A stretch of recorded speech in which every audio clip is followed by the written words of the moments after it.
Bar association का क्या हाल है? वो क्या कुछ कह रहे हैं? अभी भी हड़ताल पर हैं, क्या कह रहे हैं? लगातार बैठकों का दौर उधर भी जारी है, डेलीगेशन भी उधर पहुंचता है मिलने के लिए। क्या है इन सबको जानेंगे, लेकिन पहले मधुरेंद्र जी, अभी थोड़ी देर पहले आप ही जो बात कर रहे थे उसी बात को उठाऊंगी कि जिस तरह से एक्टिव अब नजर आ रही है, क्योंकि वो खुद भी चाहती है, जनता जानना चाहती है, जिस तरह से सुप्रीम कोर्ट का इस पर रुख रहा कि जनता जाने कि जो न्यायपालिका की साख पर सवाल उठ रहे हैं वो जल्द से जल्द यहां पर सॉल्व हो। लेकिन वहीं दूसरी तरफ हम अगर बात करें फायर ब्रिगेड चीफ की, हम बात करें पुलिस कमिश्नर की, उनके बयानों में भी विरोधाभास नजर आ रहा था। क्या माने, आज उनके बयान दर्ज हो सकते हैं या अभी कुछ और भी ऐसे साक्ष्य हैं जो जुटाने होंगे अभी उनके घर जाकर, वर्मा के घर जाकर, जस्टिस वर्मा के?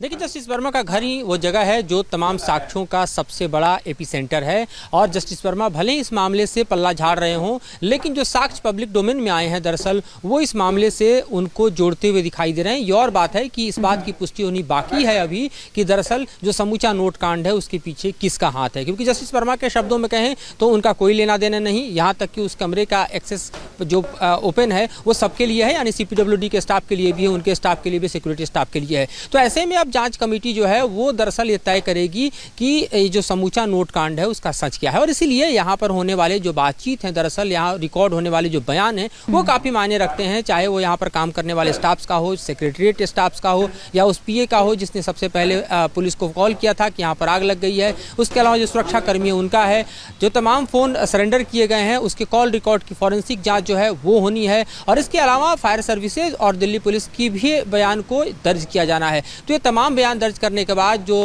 3 जजों की यहाँ पर कमेटी इस पूरे मामले को देख रही है वो अपनी समूची रिपोर्ट तैयार करेगी और इस रिपोर्ट को तैयार करने के बाद CGI को सौंपा जाएगा, जिसके बाद CGI फैसला लेंगे कि जस्टिस वर्मा केस में आगे क्या कदम उठाना है, क्या इसे आगे पुलिस इन्वेस्टिगेशन के लिए भेजना है, क्योंकि जो पुलिस इन्वेस्टिगेशन है या फिर यूँ कहें जो इसके अन्य जो न्यायिक पहलू हैं उसके जाँच के लिए आगे इस मामले को पुलिस को ही हैंड ओवर करना होगा। लेकिन ये सब कुछ डिपेंड करेगा रिकमेंडेशंस पर जो 3 माननीय जजों की कमेटी जो है वो अपने जांच रिपोर्ट में तय करेगी। तो अब उसका इंतजार होगा और ये जांच तेजी से आगे बढ़ रही है, इसको फास्ट ट्रैक किया जा रहा है, ये लगभग पुष्ट हो चुका है। तेजी से आगे बढ़ रही है, फास्ट ट्रैक इसको किया जा रहा है। जिस तरह से एक्टिव अब नजर आ रही है वो टीम 3 सदस्य।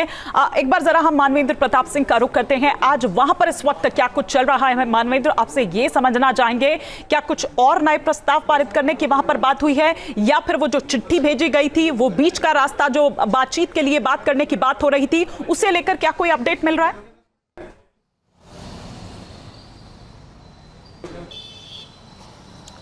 जी देखिए, बीच का कोई रास्ता नहीं निकलेगा। जो बार के अधिकारी हैं उन्होंने स्पष्ट किया है कि जब तक इस मामले में सरकार की तरफ से ठोस कार्रवाई नहीं हो जाती या कॉलेजियम उनके ट्रांसफ़र को, जस्टिस यशवंत वर्मा के इलाहाबाद हाई कोर्ट ट्रांसफ़र को रद्द नहीं कर देता, तब तक वो हड़ताल वापस नहीं लेंगे। और ऐसी खबर है कि इलाहाबाद हाई कोर्ट के बार के अध्यक्ष जो अनिल तिवारी हैं उनके नेतृत्व में एक प्रतिनिधिमंडल दिल्ली पहुँचा है और वहाँ पर वो कानून मंत्री और सुप्रीम कोर्ट कॉलेजियम के लोगों से मुलाकात कर सकते हैं। तो बातचीत का सिलसिला लगातार जारी है, हालांकि डेडलॉक लगातार बना हुआ है, हड़ताल लगातार जारी है और बिना उनकी ट्रांसफ़र को रद्द किए बार कोई मांग मानने को तैयार नहीं है, ना ही हड़ताल से पीछे जाने को तैयार है।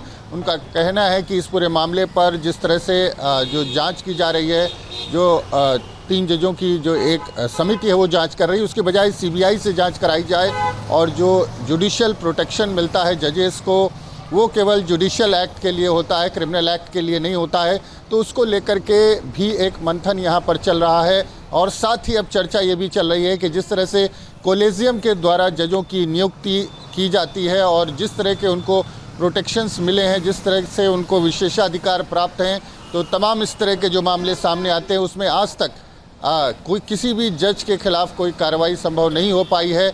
ऐसे में निश्चित तौर पर एक बार फिर से नेशनल जुडिशियल सिस्टम को लेकर चर्चा तेज हो गई है और ये कहा जा रहा है कि अब जो सरकार है उसके माध्यम से जजेस की नियुक्ति की जाए। NJIS को लेकर के लगातार जो है चर्चाएं यहाँ पर चल रही है, क्योंकि जो कॉलेजियम में जिस तरह की व्यवस्था है, जो जजेस के करप्शन के मामले सामने आते हैं उसमें कोई कार्रवाई हो नहीं पाती। इस तरह के विशेषाधिकार हैं और इस तरह का जुडिशियल सिस्टम है और कई बार ऐसे मामले सामने आए जब न्यायपालिका से जुड़े जो जजेस हैं उनके करप्शन के मामले सामने आए और आज तक कोई कार्रवाई नहीं हो पाई।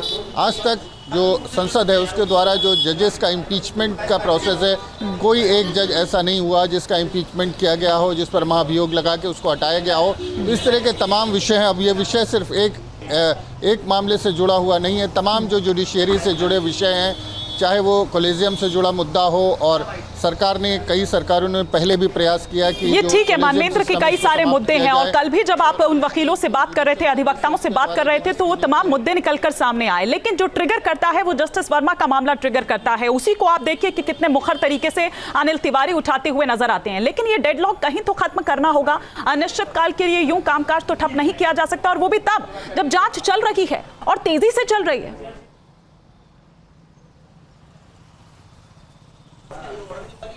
जी बिल्कुल, इसीलिए जो एक प्रतिनिधि मंडल है इलाहाबाद हाईकोर्ट बार एसोसिएशन का, वो दिल्ली पहुंचा हुआ है। उसमें खुद अध्यक्ष भी शामिल हैं। अब देखना ही होगा कि इन लोगों की मुलाकात किन लोगों से होती है और कहां पर जाकर के ये जो नतीजा है वो निकलता है, और कहां पर जाकर के वो देखने वाली बात होगी। बिल्कुल मानवेंद्र, आपको रोक रही हूँ, आप नजर बनाए रखें। मधुरेंद्र जी आपका भी शुक्रिया मानवेंद्र इस तमाम जानकारी के लिए। न्यूज नेशन अब व्हाट्सएप पर खबरों की ताजा अपडेट के लिए न्यूज नेशन के इस QR कोड को स्कैन करें।